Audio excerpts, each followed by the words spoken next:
ஹரே கிருஷ்ண கிருஷ்ண கிருஷ்ண ஹரே ஹரே ஹரே ராம் ராம ராம ஹரே ஹரே. பாகம் 2 குணம் தொடர்ச்சி பார்ப்போம். போன இதில் குணம்னா குணத்தை பற்றி பார்த்துட்டோம்.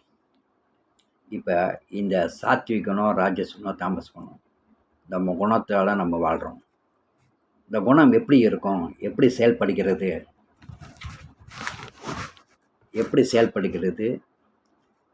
எப்படி சிறைப்படுத்தப்படுகிறது அப்படின்ட்டு இந்த 4 கேள்வியில் விஷயங்களை பார்த்தோம். இப்போ குணம் எப்படி செயல்படுகிறது அப்படின்னு பார்க்கணும். ஸோ இப்போ இந்த சாத்விகணும், இந்த 3 குணத்தை பற்றி ஆராய்ச்சி செய்வோம் சுருக்கமாக. ஏன்னா அது நீண்டு கொண்டே போகும், அதனால் சுருக்கி பேசுவோம். சாத்வீகம் அப்படின்னா நல்ல குணம், அறிவு வாழ்ந்தது, ஞானம் நிறைந்தது. இது 14வது அத்தியாயத்தில் 6, 7, 8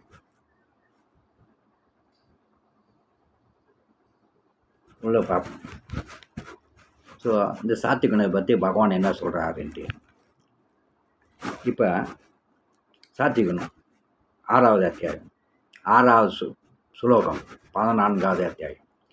பாவமற்றவனே, சாத்விக குணம் மற்றவர்களை விட தூய்மையானது. சாத்விகம் தூய்மை, ஏன்னா அது வெளிச்சத்துக்கு வரக்கூடியது, களங்கம் இல்லாதது. அதனால் சாத்விகம் தூய்மையானது, பிரகாசப்படுத்துவதாகவும் ஒருவன் எல்லா பாவ விலைகளிலிருந்து விடுபடுப்பதாகவும் இருக்கின்றது. இந்த குணத்தில் நிலை பெற்றவர்கள் ஞானத்தை விருத்தி செய்து கொள்கின்றனர். ஞானத்தை விருத்தி செய்து, ஏன்னா அஞ்ஞானம் ஞானத்துக்கு வரும், ஞானம் அஞ்ஞானம். அப்போ ஞானத்தை பெற்றவன், துன்பத்துக்கு காரணம் என்ன சொன்னால் அறியாமை. ஞானம் அஞ்ஞானம், அஞ்ஞானத்தில் இருக்க துன்பப்படுவான், ஞானத்தில் இருக்க மகிழ்ச்சியாக இருப்பான். ஏன்னா அவன் என்ன செய்யணும் என்ன செய்யக்கூடாதுன்னு தெரியும், எது பாவம் புண்ணியம் தெரியும், எது உண்மை பொய்ன்னு தெரியும், எது தர்மம் அதர்மம்னு அதுக்கேற்ற அவன் வாழ்கின்றான். அவன் செயல் நேர்மையாக இருக்கும், நியாயமானதாக இருக்கும், உண்மையாக இருக்கும். அதனால் அவன் துன்பத்தில் மாட்டிக்கொள்ள மாட்டான், கஷ்டங்கள் பட மாட்டான். அறிவு வாழ்ந்தனால எப்படி செயல்படணும்னு அவனுக்கு தெரியும். அதனால் கிருஷ்ணன் என்ன சொல்கிறாரு, அவன் தூய்மையானதாகவும் எல்லா பாவ விலைகளிலிருந்தும் விடுபட்டவனாகவும் இருக்கிறான்.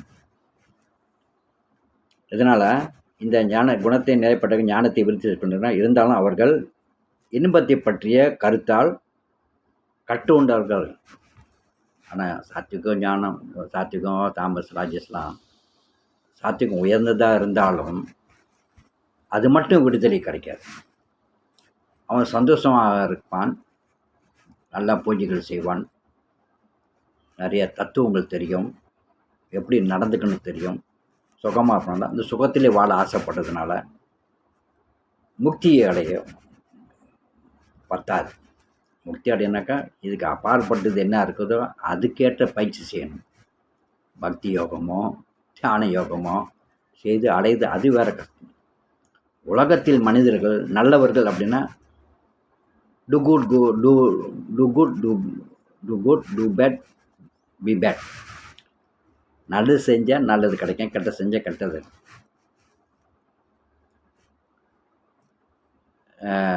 முள்ள நட்டமா முள்ளு தான் வரும், பழம் நட்டமாக பழம் வரும்.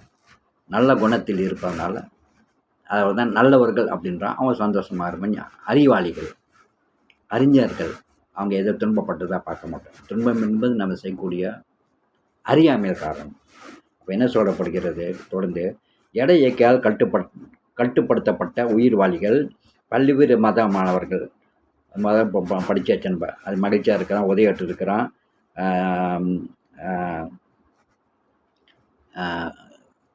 இப்படி இருக்கிறது மாதிரி நம்ம பார்த்துட்டோம். அடுத்தது சத்துவ குணத்தில் குணத்தை விருத்தி செய்து கொள்வதால் விளைவு என்னவென்றால், சத்துவ குணத்தில் ஏன் நம்ம விளைகின்ற விளைவு என்னவென்றால், வேறு விதமாக கட்டுப்படுத்தப்பட்டவராக இருப்பவர்களை விட மற்ற குணத்தை விட ஒருவன் அறிய உடையவனாக ஆகின்றான்.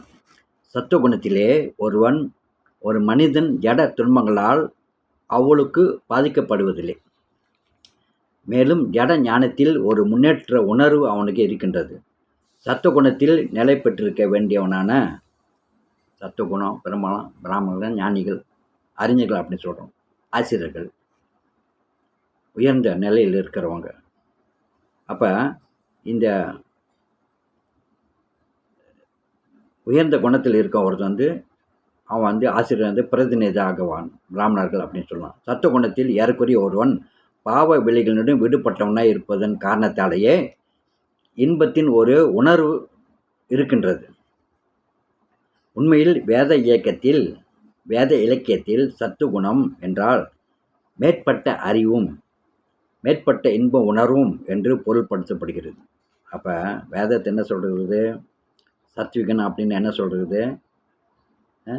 அவன் பாவ விலைகளிலிருந்து விடுபட்டவன் காரணத்தினாலேயே ஒருவன் ஒரு உணர்வு இருக்கின்றது. உண்மையிலே வேத இலக்கியத்தில் சத்துவகுணம் என்றால் மேற்பட்ட அறிவும் மேற்பட்ட இன்பம் உணர்வும் என்று பொருள்படுகிறது.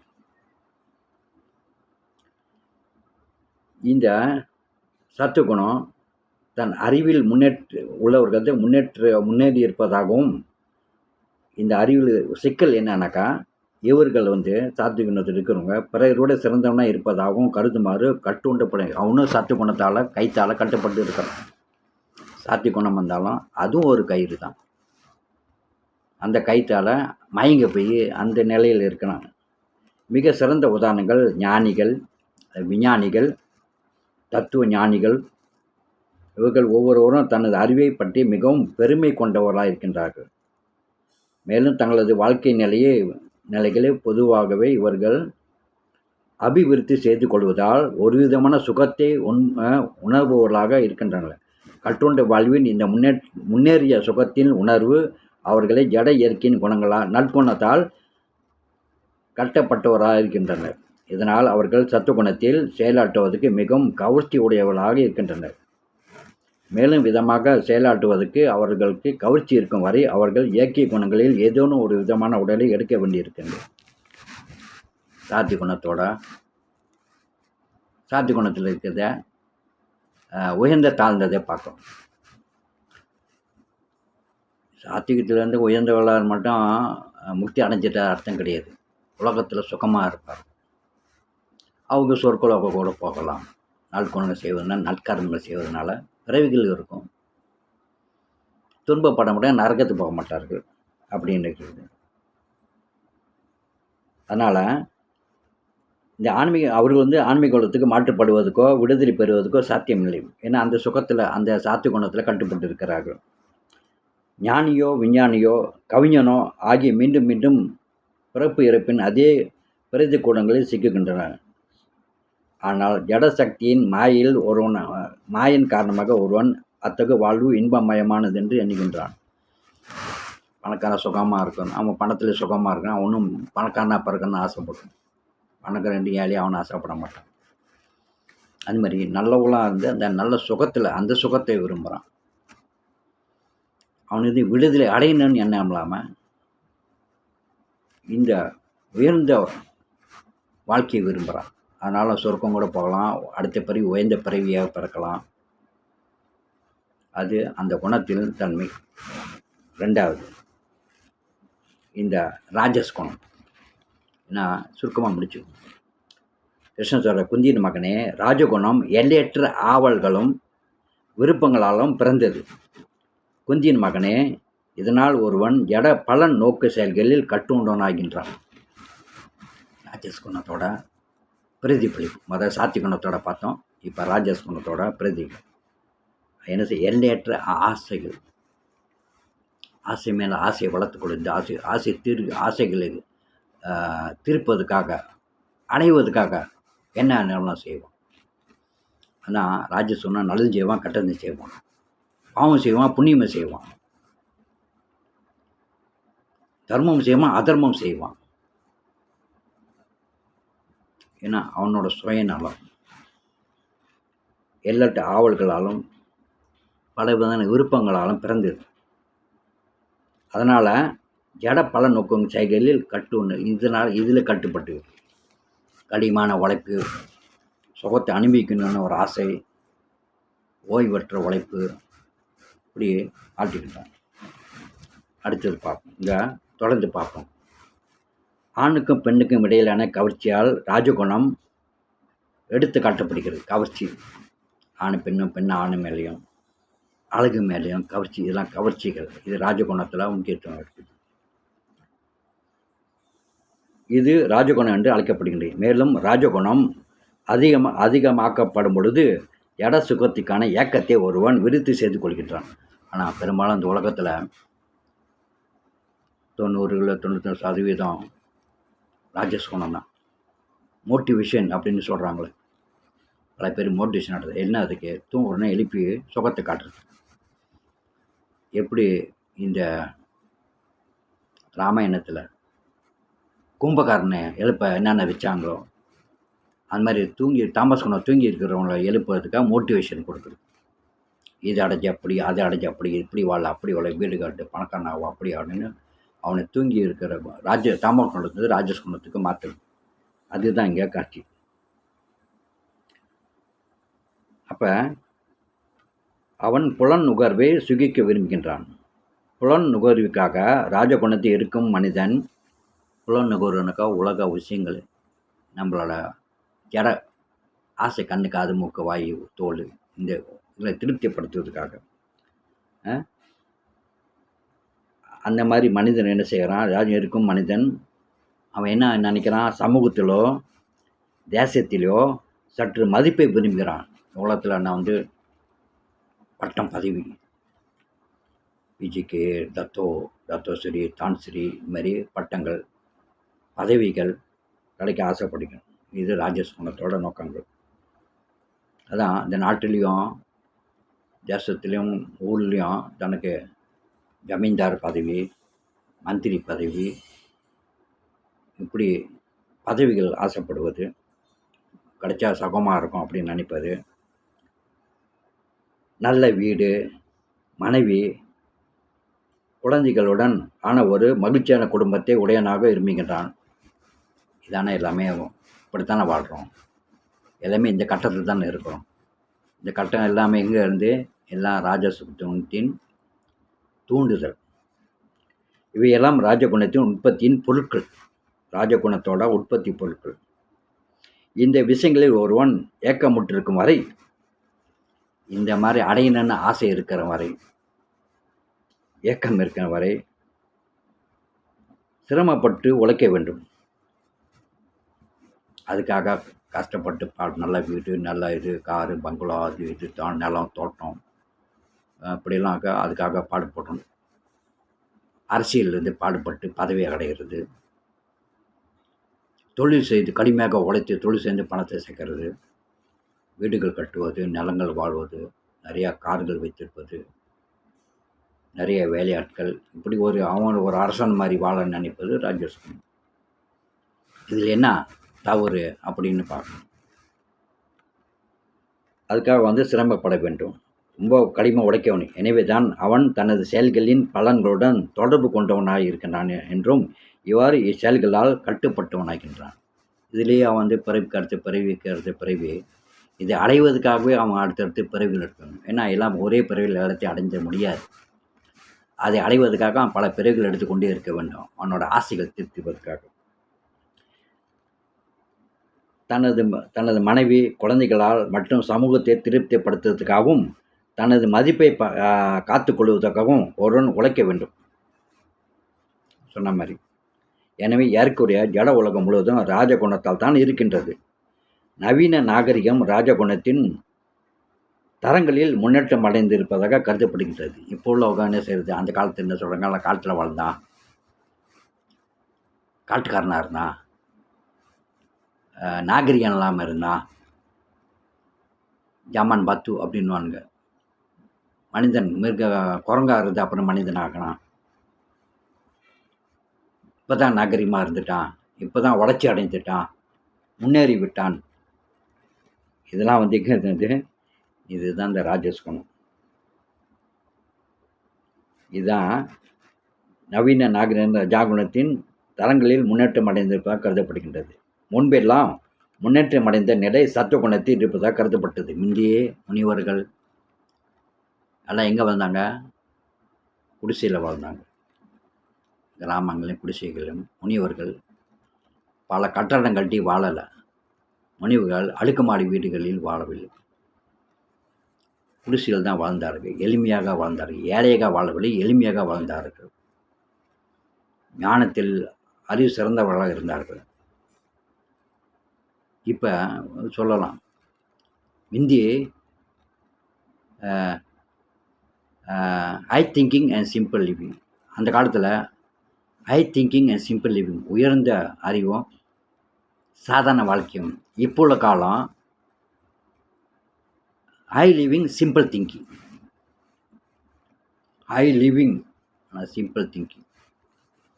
உயர்ந்த வாழ்க்கையில் உயர்ந்ததான் நினைச்சுக்கோன்னா சிந்தனை அறிவு கீழே போய்விட்டது. அதுதான் அந்த காலத்துக்கு இந்த காலத்துக்குள்ள வித்தியாசம். இதே நாகரிகம் பண்ணுறான், ஆனால் அறிவு குறைஞ்சி விட்டது. அந்த காலம் அறிவு அந்த அதில் தான் வந்து இப்போ திருக்குறள், யாராலும் திருக்குறள் எழுத முடியுமா? சாணிக்கியர் நிதி சாஸ்திரம் எழுதினார், யாராலும் எழுத முடியுமா? மனு எழுதினார், மனு தெரியுமா? யாரால் மனு தெரியும் எழுத முடியுமா? கம்பராமாயண கவிதை எழுதினார், யாரால் கவிதை எழுத முடியுமா? அவர்களெல்லாம் எப்படி வாழ்ந்தார்கள்? High thinking and simple living இருந்தாங்க.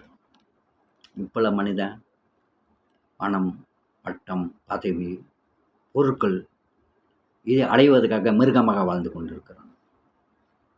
இதை ராஜஸ்குணத்தோட உற்பத்திகள். அப்போ அதான் முன்பெல்லாம் நிலை சத்துவகுணத்தில் இருப்பதாக கருதுவை. சத்துவகுணத்தில் இருப்பவர்களுக்கு விடுதல் இல்லை என்றால் ராஜகுணத்தில் சிக்கிக்கொண்டிருப்பவர்களுக்கு பட்டு கூறுவது என்ன இருக்கிறது? சாத்திய குணங்களே முக்தி அடைய முடியாதுன்னு சொல்லும்போது, வெறும் சாத்தியமாக இருந்தால் மட்டும் முடியாது, அவனுக்கே இல்லை நல்லவனாக இருந்தாலும். அப்போ இந்த ராஜகுணத்துக்கு முக்தி என்னன்னு சொல்கிறாங்க. அடுத்தது தாமஸ் குணம். தாமஸ் குணத்தை பற்றி பார்ப்போம். தாமஸ் குணம் நிறைய, ராஜஸ் குணம் நிறையா இருக்குது. இது தாமஸ் குணம். கிருஷ்ணன் சொல்கிறாரு, 8வது பிரார்த்தத்தில், பரதின் மைந்தனே, தாம குணம் எல்லா உயிர்வாளிகளின் மயக்கத்துக்கும் காரணமாகிறது.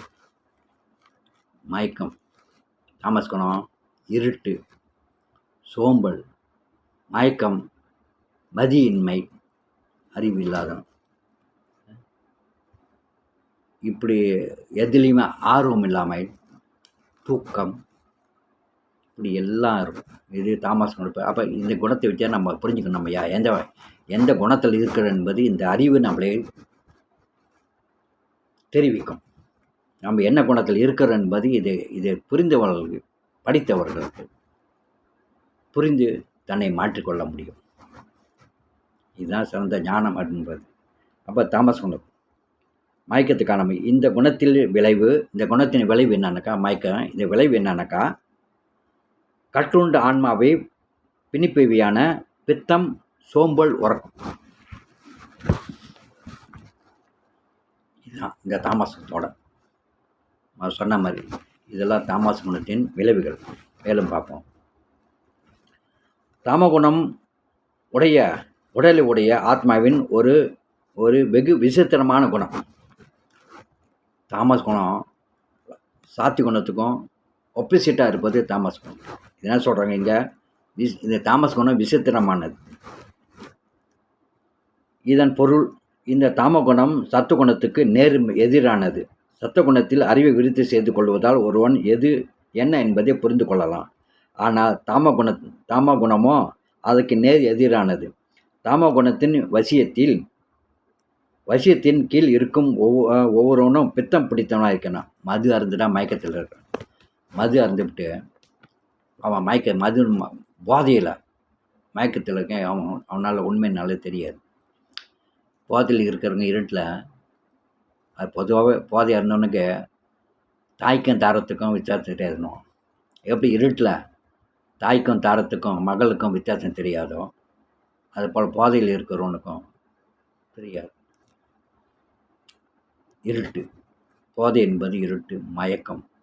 உண்மை பொய் தெரியாது, மனைவியா தாயான்னு தெரியாது. அது மாதிரி தான். அதுதான் இங்கே வந்து அந்த குணத்தில் இருக்க பெத்துப்பிடிக்கும். ஒரு பயிற்சிக்காரனாகவும் எது ஒரு பயிற்சிக்காரனால் எது என்ன என்பதை புரிந்து கொள்ள முடியாது. முன்னேற்றம் அடைவதற்கு பதிலாக அவன் சீரழிகின்றான். வேத இயக்கத்திலோ தாமகுணத்தின் வர்ணனை கூறப்பட்டுள்ளது. அறியாமையின் மயக்கத்தின் கீழ் ஒருவன் ஒரு பொருளை உள்ளபடி புரிந்து கொள்ள முடியாமல் இருக்கின்றான். அறியாமனால அவன் நல்லது கெட்டது தெரியாது, தானம் தர்மம் தெரியாது, உண்மை பொய் தெரியாது, நியாயம் அநியாயம் தெரியாது. அந்த மயக்கத்தை புரிஞ்சிக்க முடியாது. உதாரணமாக, தனது முன் தந்தை இறந்திருக்கிறார், எனவே தானும் இறப்பான் என்பதை ஒவ்வொருவனும் காண முடியும். மனிதன் அநித்தியமானவன், அவன் பெறுகின்ற பிள்ளைகளும் மரணம் அடைவார். எனவே மரணம் நிச்சயமானது. இருந்தும் மக்கள் பித்தம் பிடித்து பணத்தை சேர்த்து கொண்டும் நித்தியமான ஆத்மாவுக்காக கவனம் செலுத்தாது இரவும் பகலும் சிரமப்படுத்தி கொண்டு இருக்கின்றனர். இதுவே பித்தமே. இந்த பைத்தியக்காரத்தனத்தால் ஆன்மீக அறிவில் முன்னேற்றமடைய அவர்கள் மிகவும் தயங்குவர்களாக இருக்கின்றனர். இவங்க ஆன்மீகமே வராது, சாஸ்திரம் சம்பிரதாயம் இதெல்லாம் அவங்களுக்கு தேவையே கிடையாது. அதனால் சாஸ்திரம் படிக்கணும், புரிஞ்சுக்கணும் அந்த எண்ணமே இல்லாத. ஏன்னா மாறி வரும் பயம், மாற்றிடுவான். ஹரிகிருஷ்ணானா மாற்றிடுவான். ஆனால் தாமஸ் கோணத்துலேருந்து சாத்தி கோணத்துக்கு நம்ம மாற்றுறோம், மனிதனை மாற்றிக்கின்றோம், குணத்தை மாற்றிக்கின்றோம். மதத்தை மாற்றுவது ஹரிகிருஷ்ணன் கிடையாது. பல பேர் ஹரிகிருஷ்ணன் சேர்ந்துட்டியான்னு சேருவதில்லை. நம்ம அவர்களை மனிதனாக வாழ்வதற்கு உள்ள வழிகளை காட்டுகின்றோம், அவருக்கு ஞானத்தை கொடுக்கின்றோம், குணத்தை மாற்றுகின்றோம். மதம் மாறும். மதம் இன்னைக்கு இந்த மதத்தில் இருப்பான், நாளைக்கு அந்த மதத்தில் இருப்பான். நம்பிக்கை மாறும், மதம் மாறும், தர்மம் மாறாது, அறிவு உண்மை மாறாது.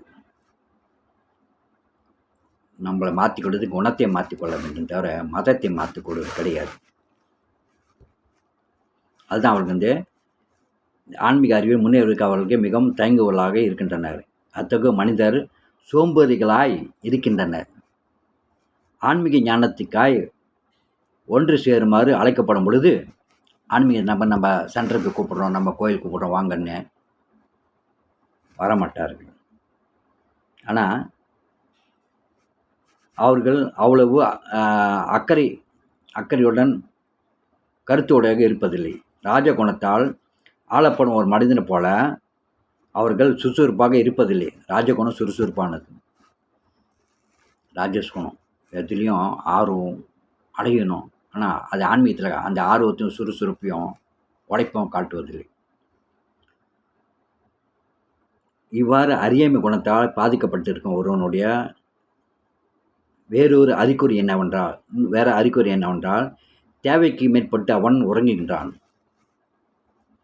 தேவைக்கு மேலே உண்பது, தேவைக்கு மேலே உறங்குவது, இதெல்லாம் செய்வான். தாமகுணத்தில் இருக்கும் மனிதனோ குறைந்தபட்சம் ஒரு நாளில் 10 அல்லது 12 மணி நேரம் உறங்குகின்றான். இத்தகைய மனிதன் எப்பொழுதுமே உற்சாகமற்றவனாக இருக்கின்றான். மேலும் உற்சாகம் மற்றும் மயக்கம் பொருட்களுக்கு அடிமையானவனாக இருக்கின்றான். போதை வந்து கடைசியில் வந்து என்ன வரான்? மதுபானம் அமருந்துவது, இந்த கஞ்சா, போதை பொருட்கள், ஃபீட்டு, என்னென்னமோ இப்போல்லாம் நவீன வந்து விட்டது. சில மயக்க மாத்திரைகள், இதெல்லாம் இதில் சுகம் கிடைக்கும் அப்படின்னு அதில் போய் இறங்கி விட்டாங்க. ஏன்னா அவங்க சீக்கிரம் என்ன கிடைக்கும், எப்படி சீக்கிரமாக சுகம் கிடைக்கும், ராஜஸ்குணம் உடைச்சி சுகம் கிடைக்கும் பார்ப்பான். இவன் எளிதாக எப்படி சுகம் கிடைக்கும்? அப்போ மதுபானம் இப்போ அதுவும் பத்தலனாக்கா கஞ்சா ஏற்றுவது, ஊசி குத்துக்கிறது, என்னென்னமோ ஃபுல்லாக நவீன முறைகள். அவன் இந்த மாதிரி சீக்கிரத்தை சுகம் அடைய ஆசைப்படுறது. ஏன்னா ஒரு சோம்பேறிகள், முட்டாள் குணம். இந்த குணத்தில் இருக்கிறது இப்படி தான் அவர்கள் வாழ்க்கை வாழ்வார்கள். அதுதான் அவங்க வந்து எப்போ அடிமையாகியிருக்கின்றனர். தாம குணத்தால் கட்டுண்ட மனிதனுடைய அறிகுறிகள் இந்த 3 குணத்தில் பார்த்து என்னென்ன மாதிரி குணத்தில் வாழ்ந்து கொண்டு இருக்கிறான் அப்படின்ட்டு. ஸோ இதெல்லாம் ரொம்ப கடினமான ஒரு சுருக்கமாக சத்துக்குணம் இன்பத்துக்கும், ராஜகுணம் செயல்களின் பலன்களுக்கும், தாமகுணம் பைத்தியக்காரத்தனத்துக்கும் தள்ளப்படுகிறது. சாத்விகுணம் இன்பமாக சந்தோஷமாக இருப்பான். ராஜகுணம் என்ன செஞ்சு என்ன பலன் கிடைக்கும், பலன்களை எதிர்பார்த்து ஓடிக்கொண்டிருப்பான். தாமஸ் குணம் பைத்தியக்காரத்தனம் இருக்கிறது. இந்த மாதிரி இந்த தாமஸ் குணத்திற்குங்க யாருக்கும் எந்த நன்மையும் செய்ய மாட்டார். சாத்விக குணத்துக்கு பிறருக்கு உதவிகள் செய்வார். ராஜ குணத்தில் தனக்கும் பார்த்துக்கும் பிறருக்கும் பார்ப்பான். தாமஸ் குணம் யாருக்கும் எதுவுமே செய்ய மாட்டான். இதுதான். அப்போ கிருஷ்ண உணர்வில் உண்மையில் கருத்து கொண்ட எவனும் கிருஷ்ண பக்தியில் கருத்து கொண்ட எவனும் இந்த முக்கணங்களிலிருந்து உயர வேண்டும். ஒரு குறிப்பிட்ட இயற்கை குணத்தின் ஆதிக்கம் ஒருவனது நடவடிக்கைகள், செயல்கள், அவன் உண்ணும் விதம் முதலானவற்றை வெளிப்படுகின்றது. அதான் இதெல்லாம் செயல்பாடுகள். ஸோ அதனால் இந்த குணத்திலிருந்து நம்ம விடுபட வேண்டும். இருந்து விடுபட்டால் தான் நம்ம இந்த குணத்திலேருந்து நம்ம கொண்டு வர முடியும். அடுத்து நம்ம இந்த குணத்திலேருந்து அடுத்த ஒரு கட்டத்துக்கு போவோம்.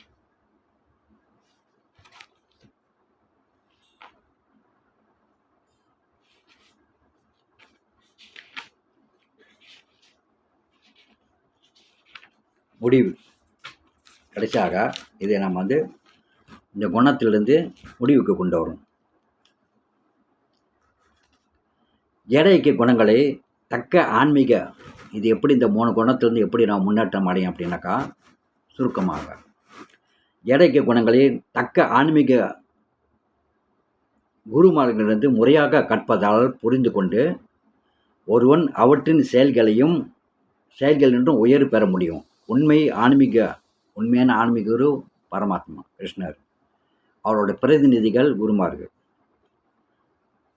அப்போ இப்போல்லாம் நம்ம படிப்பது யாரிலிருந்து? பகவான்களிருந்து இந்த அறிவு பெற்றுக்கொள்கிறோம். அவர் தான் உண்மையான நம்ம ஆன்மீகர். அவர் இந்த ஆன்மீக ஞானத்தை அர்ஜுனுக்கு உபதேசிக்கிட்டார். அதுபோலவே இயற்கை குணங்களுக்கு ஏற்ப செயல்களின் இந்த விஞ்ஞானத்தை முழுமையாக கிருஷ்ண உணர்வில் அல்லது கிருஷ்ண பக்தியில் இருப்பவர்களிடமிருந்து ஒருவன் கற்றுக்கொள்ள வேண்டும். இதெல்லாம் யார்கிட்ட கற்றுக்கிறது? நம்ம அர்ஜுனனில் கிருஷ்ணர்கிட்ட நேரடியாக கற்றுக்கிறதுக்கு. ஆனால் யார்கிட்ட கற்றுக்கொள்ளலாம்? கிருஷ்ண பக்தர்களிடமிருந்து, அந்த குருமார்களிடமிருந்து நம்ம கற்றுக்கொள்ளலாம். இல்லாவிட்டால் ஒருவனது வாழ்வு தவறாய் வழி நடத்தப்படும். தற்க ஆன்மீக குருவின் அறிவுரைகளால் ஒருவன் தனது ஆன்மீக நிலை, ஜட உடல், தனது புலன்கள் தான் சிறைப்பட்டிருப்பது எவ்வாறு மற்றும் தான் இயற்கை குணங்களில் மயக்கத்துக்கு கீழ்பட்டிருப்பது எவ்வாறு என்பவற்றையும் அறிந்து கொள்ள முடியும். அப்போ இங்கே என்ன சொல்லி எது நம்ம கற்றுக்கொள்ளணும்? குருமார்கிட்டருந்து என்னென்னு கொடுக்கப்பட்டிருக்குது, எதை தெரிஞ்சுக்கணும் சொல்லப்பட்டிருக்குது, குருக்கிட்டேருந்து என்ன அதுன்னு தனது ஆன்மீக நிலை, ஜட உடல், தனது புலன்கள் தான் சிறைப்பட்டிருப்பது எவ்வாறு மற்றும் தான் இயற்கை குணங்களில் மயக்கத்தில் கீழ்பட்டிருப்பது எவ்வாறு என்பவற்றை அறிந்து கொள்ள முடியும்.